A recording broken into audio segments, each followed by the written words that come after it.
Gracias por escuchar los podcasts de Radio Nacional. Acceda a todos los programas en rtv.es/a la carta.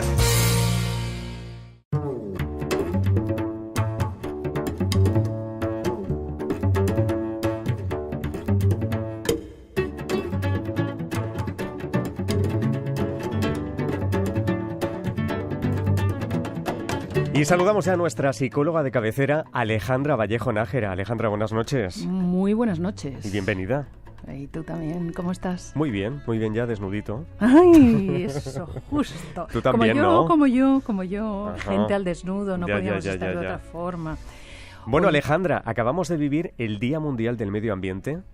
Claro. Así que el asunto del que hablamos hoy está algo relacionado con eso. Pues siempre nosotros algo, un estamos, poquito, ¿eh? Claro, aquí en Gente al Desnudo, en Gente Despierta, siempre estamos pendientes de lo que sucede en el mundo para traer a los invitados que pueden proporcionar más información aún. Y hoy vamos a hablar del poder terapéutico del jardín, para lo cual he invitado a Eduardo Mencos, que concibe los jardines. Eduardo es paisajista, es fotógrafo, es director de cine además, y concibe los jardines como una obra de arte donde confluyen elementos vegetales con esculturas, porque además es escultor. Fíjate, Carla, ¿sabes que los veteranos de la guerra de Vietnam, con toda la secuela que les produjo todo el tema de la guerra, empezaron a descubrir los investigadores que parte de su recuperación, o los que se recuperaban antes de todo el trauma vivido, era porque cultivaban un jardín o porque cultivaban un huerto. Esto que empieza a verse a partir de los veteranos de la guerra de Vietnam en 2003 se lleva a la práctica desde un punto de vista científico, haciendo un estudio en hospitales de salud mental o centros de salud mental y en la cárcel. Y se descubre que las personas que estaban o que están en esa situación de desesperanza, al cuidar las plantas, aumenta su sentido de la responsabilidad, les ayuda a relajarse y a aceptar que las cosas son como son, o sea, porque te tienes que adaptar a las inclemencias del tiempo. Ayuda a una cosa muy interesante, y es que la jardinería, el cultivo del huerto, el cultivo del jardín involucra los 5 sentidos, la vista, el olfato, el tacto e incluso el gusto cuando se trata de un huerto, y sobre todo nos conecta con el ciclo de la vida, porque el cultivo de las plantas, el contacto con la naturaleza nos ayuda y nos prepara para aceptar los cambios y también la muerte. Qué interesante. Bueno, saludamos a Eduardo. Eduardo, buenas noches. Buenas noches. Buenas noches y bienvenido. Gracias por dejarme entrar en vuestro jardín de palabras y emociones. Es verdad, esto es un jardín. Sí. ¿Tanto poder terapéutico tienen los jardines, Eduardo, como está comentando Alejandra?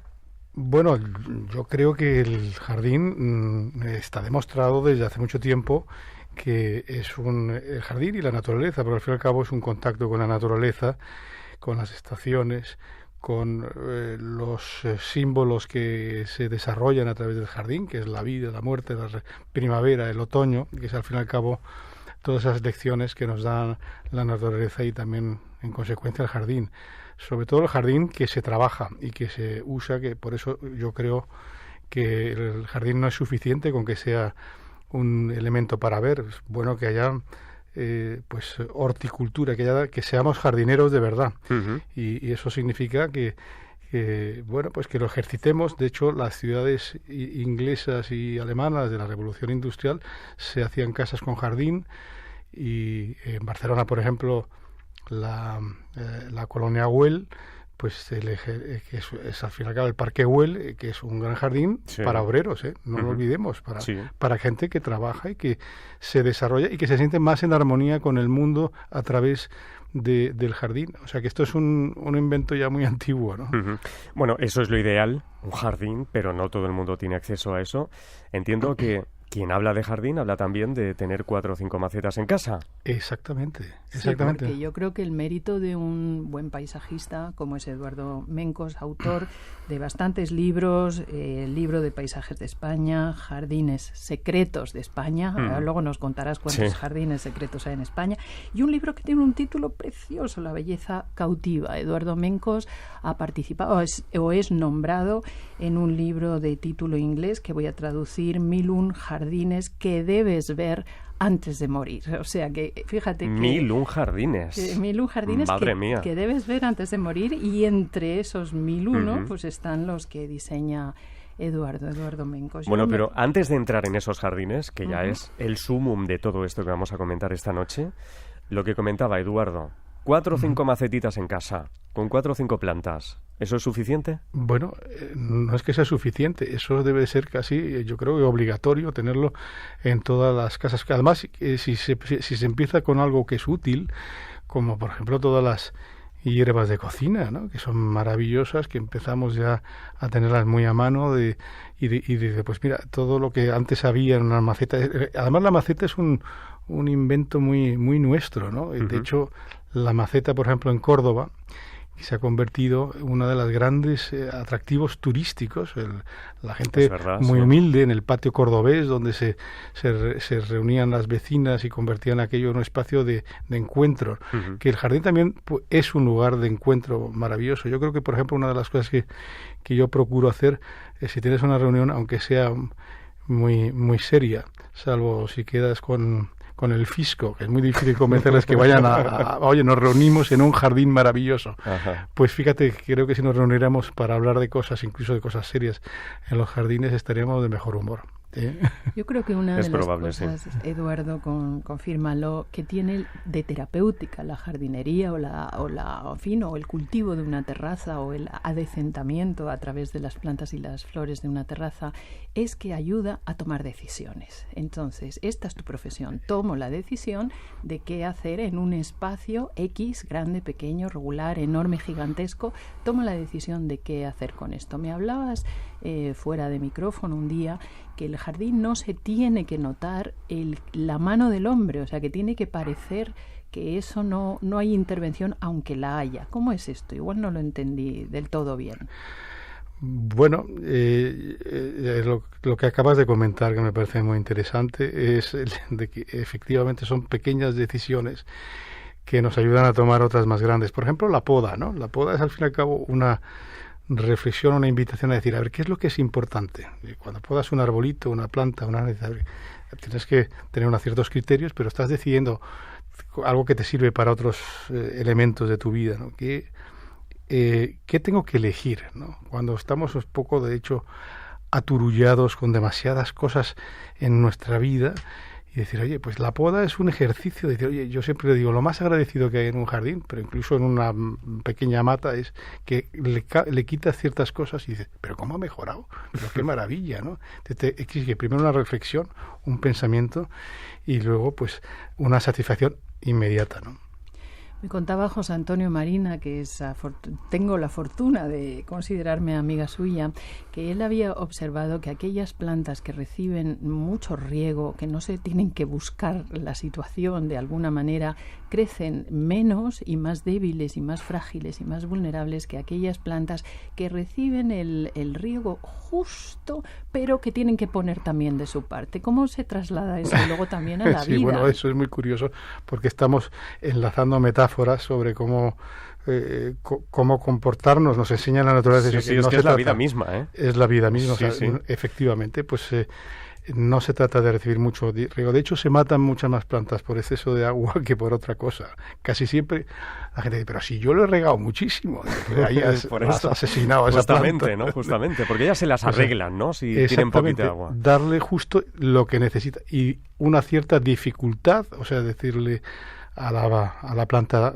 te voy a dar un cierto estrés hídrico, como se llama, es positivo también. Pero claro, ese punto, ese equilibrio de darle algo para que se esfuerce, para que las raíces vayan profundas, vale lo mismo para la educación de un niño, todo esto, ¿no? O para una pareja, ¿no? O para una pareja, sí, aguantar y soportar todos los desavenencias que hay y considerarlas, pues eso, algo circunstancial y un poco aguantar, ¿no? Pero en las plantas de hecho ya se estudia y en agricultura cuál es el nivel de estrés hídrico perfecto incluso para que el alimento tenga sabor, ¿no? Para que le dé, pero lo mismo vale con las personas. O sea, todos sabemos hoy en día se estudia mucho que si damos demasiado y demasiado fácilmente, pues esa criatura, ese niño no va a tener la fuerza. Con el adulto exactamente igual, porque cuántas personas hay que riegan y se empeñan en seguir regando una planta que ya ha muerto. Lo mismo pasa en las relaciones. Una relación que ha muerto, pues mira, ya deja de echarle agua. Bien, hablamos con Eduardo Mencos, luego decimos su página web para que todo aquel que quiera ver lo que Eduardo hace, que es maravilloso y reconocidísimo, es verdad, sí, pues lo vemos. Pero ¿cuál es tu...? Un día me contabas, Eduardo Mencos, que había una similitud entre la forma de una rosa, no sé si solo de la rosa o de muchas flores, y el cosmos. ¿Tú recuerdas esa pequeña conversación que tuvimos? Bueno, eso fue un ejercicio que hice precisamente en Gerona. Nos invitaron a hacer un fin de semana estudiando la dinámica y la estructura cósmica prácticamente que existe en una rosa. La rosa es como perfecta porque va ejercitando una espiral en las espinas, en los pétalos. Si la vas, digamos, auscultando, pues va apareciendo esa estructura que es impresionante, porque es como si estuvieras viendo esa espiral del cosmos. Y entonces fue muy bonito hacer ese ejercicio. O sea, las plantas y las rosas nos invitan a hacer una reflexión de algo, ¿no? Por ejemplo, yo a la gente les invito a decir, toca la corteza de eso, huélelo, porque nos hemos olvidado, por ejemplo, de los olores, que nos hemos olvidado, no sabemos lo que es el romero, lo que es la lavanda. Tócala, hay que tocar las cosas, hay que tocar las plantas. Es un placer prácticamente, bueno, todos son placeres estos gratis, baratos, sencillos. O sea, si vas por el parque, ese olor, concéntrate. Me acuerdo que en el libro ese que hice sobre Jardines Secretos de España, me acuerdo la frase de una señora que después de la Guerra Civil pues se había dedicado, en una época que no se hacía nada, a hacer debajo de la Alhambra un jardín, ¿no? Y digo, ¿cuál es el recuerdo más bonito que tenías de toda esa época? Y después coger la flor de una magnolia y acariciarme con ella durante un minuto mientras escuchaba el sonido de la Alhambra, ¿no? Bueno, qué maravilla. Jardines Desde Secretos luego, de España. desde Nos luego. apetece mucho investigar ahí. ¿Cuál es tu jardín del Edén? ¿Cuál es tu jardín ideal? ¿Qué tiene Uno que espectacular, tener? uno espectacular. Bueno, ¿qué tiene? A lo mejor no necesitamos Bueno, también mucho es verdad terreno. que no sea muy espectacular. ¿Qué tiene que tener un jardín? Pues es que no quiero elegir. No quiero elegir porque esto es un poquito como cuando alguien me pregunta cuál es tu película favorita, pues es Claro, es inabarcable, difícil, ¿no? Hay jardines que me encantan, por ejemplo, Parque Güell me parece una maravilla. Si se puede, claro, casi eso es un milagro, ¿no? Pues ir al Parque Güell sin gente, ¿no? Alguna vez lo he conseguido haciéndome pasar por investigador sueco o algo así, pero si puedes entrar en un jardín como el Alcázar de Sevilla, que es otra maravilla, o el Jardín de Aranjuez, pues también, si puedes ir con poca gente, pues fabuloso. Pero ya, pues los tenemos todos aquí al alcance de la mano. ¿Y cuál es el error más habitual a la hora de concebir o pensar un jardín? Pues hacer todo lo que te encapricha y poner todo lo que te encapricha. Es decir, vas a un vivero y esto me gusta, y colocarlo, y sin ton ni son, ¿no? O sea, yo creo que un jardín es un tratado filosófico para cada uno de los que lo hace. Incluso si pones unas macetitas en tu casa, piensa que combinen bien con los colores. O sea, cuando hacemos un jardín estamos pintando en el espacio, o sea, en el color, en la imagen, en el sabor, porque es bueno que sean, de hecho los jardines árabes, por ejemplo los jardines de la Alhambra o del Alcázar y tal, se iba a comer, a coger el fruto y compartirlo con tus amigos. O sea que eso es muy, muy bueno. Si tienes un trocito de jardín o lo que sea, o incluso tus macetas, compartir algo, darle semillas. Los ingleses lo hacen mucho. Te voy a dar un corte de esta planta. Es verdad. Sí, es verdad. ¿Y están bien cuidados los parques y jardines de las ciudades españolas, Eduardo? pues yo creo que... Sé que es generalizar mucho, ¿eh? Bueno, yo creo que ha mejorado. O sea, ¿le damos la importancia muchísimo que tienen en una ciudad, en un entorno urbano? Lo que pasa es que no somos conscientes del inmenso patrimonio que tenemos. O sea, por ejemplo, para Barcelona, pues el turismo que trae el Parque Güell... O la Ciutadella, por ejemplo, ¿no? O Horta, por ejemplo. Horta también, sí, donde está el laberinto. Estamos hablando de 1,5 millones de visitantes, ¿eh? La Alhambra, que es el principal monumento de España, lo más visitado de España, tiene 2,5 millones.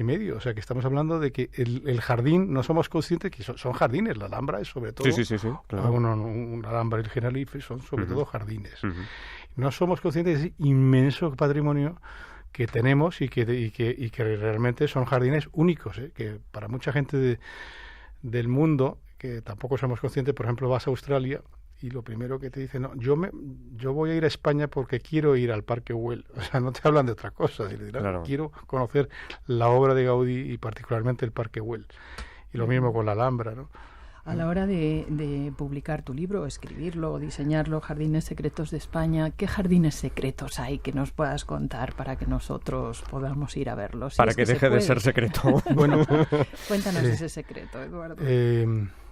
Hay muchos de estos jardines que se han abierto, pero por ejemplo hay varios Cármenes en Granada, pues que la gente para mantenerlos los abre, pero por ejemplo, a mí me parece que hay un jardín maravilloso, impresionante, que se ha hecho en Menorca, que era una cantera que se ha reciclado y se ha convertido, lo ha hecho una francesa, en un jardín espectacular, interesantísimo, lleno de sutileces, y que ha convertido un estercolero donde se arrojaban pues los coches rotos y tal, y lo ha convertido, es como un milagro, una cosa que ha florecido y que se ha convertido, pero está lleno de sitios y de lugares secretos. España está llena de secretos, precisamente. Bueno, hay otro sitio, por mencionar, no sé si secreto, pero porque es visitable, pero que es un jardín que está cerca de los Pirineos, en Cataluña, que lo hizo Gaudí, al lado de una fábrica que está ahí,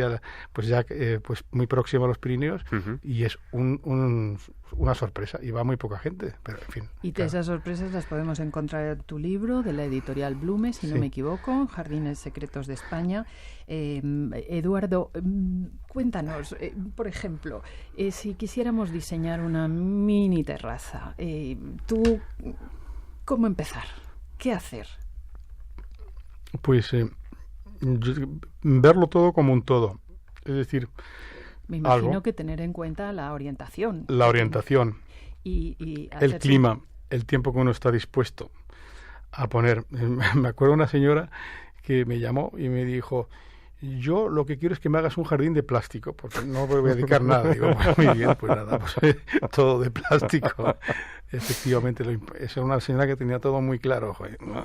¿Qué opinas de los huertos urbanos que se Fantástico. Están potenciando tanto? No sé si con buen resultado o simplemente se ha quedado en una Me idea. parece maravilloso. O sea, me parece que cualquier ejercicio en esta dirección es estupendo, porque en el fondo es una cosa que nos relaja. Mira, en vez de ir tanto al psicólogo o al psiquiatra, deberíamos ir más al jardín, y si puede ser con un azadón, mejor. O sea, no vas a estar con el azadón en la terraza, pero sí, si tienes un acceso a un trozo de tierra, tocar la tierra, sentirla, pringarte de alguna manera, yo creo que es sanísimo. Hablabas un día también fuera de micrófono de un concepto que yo te lo oí a ti por primera vez y después lo he oído después, el jardín robado. ¿Qué es esto del jardín robado?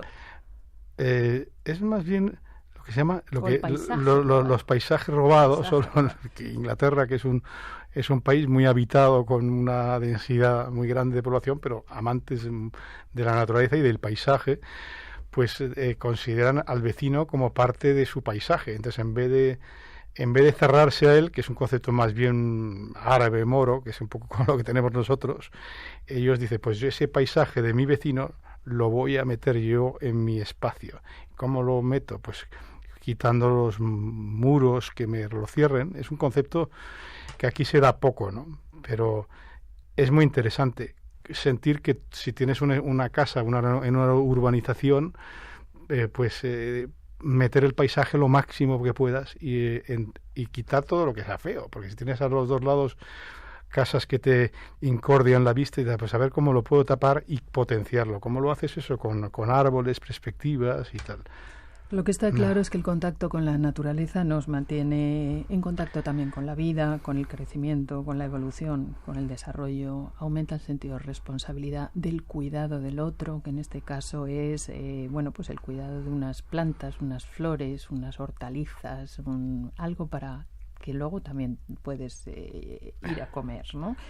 ¿Cómo nos animas a los oyentes a que se atrevan a empezar un sea en un proyecto jardín, o sea en una terraza, o en un balcón, donde sea? Pues no hace falta después de lo que has dicho que diga nada más. O sea, es todo no para animar, sino que es casi inevitable acabar haciendo todo esto que te proporciona por normalmente mucho más barato que yendo a todos. O sea, el ejercicio y la concentración en algo muy concreto, como es podar, limpiar una planta, ver que te produce fruto. Las plantas todas producen algún fruto. Y entonces ver esa satisfacción, ver y decir, oye, a partir de ahora voy a intentar hacer mi infusión, o ahora yo estoy explorando plantas que se llaman los árboles milagrosos o los árboles de la vida, ¿no? Entonces me hago mis sopas con una planta que se llama la moringa, es un árbol, ¿no? La moringa se cultiva pues en una maceta y las hojas son fabulosas para muchísimas. Sí. Ver esa consecuencia de que, oye, esto me siento mejor. La moringa, que tiene un nombre que suena fatal y que no sabe demasiado bien, porque yo lo he probado. ¿Lo has probado? Sí, lo he probado porque efectivamente tiene muchísimas propiedades. Hay que tomarla para la salud, en sopa, ¿no? Y envuelta, o sea, que no sea totalmente protagonista. Darle un toque solo, ¿no?, a la cosa. Exactamente, un toque, sí. Bueno, voy a recordar la página web para los despiertos, si tienen más interés en este asunto, www.eduardomencos.com. Ahí tienen toda la información, tienen incluso, como decía Alejandra al principio, algunos ejemplos de jardines maravillosos. Eduardo, muchísimas gracias. Pues nada, a vosotros, y me encanta que hayáis abierto este espacio para hablar de este jardín, tema y tan adecuado el día hoy también para ello. Efectivamente. Gracias a vosotros. Muchas gracias y hasta otra. Y Alejandra, hasta la semana que viene. Pues ya mismo. Cuídate mucho. Me voy a vestir. Vístete. Adiós. Adiós.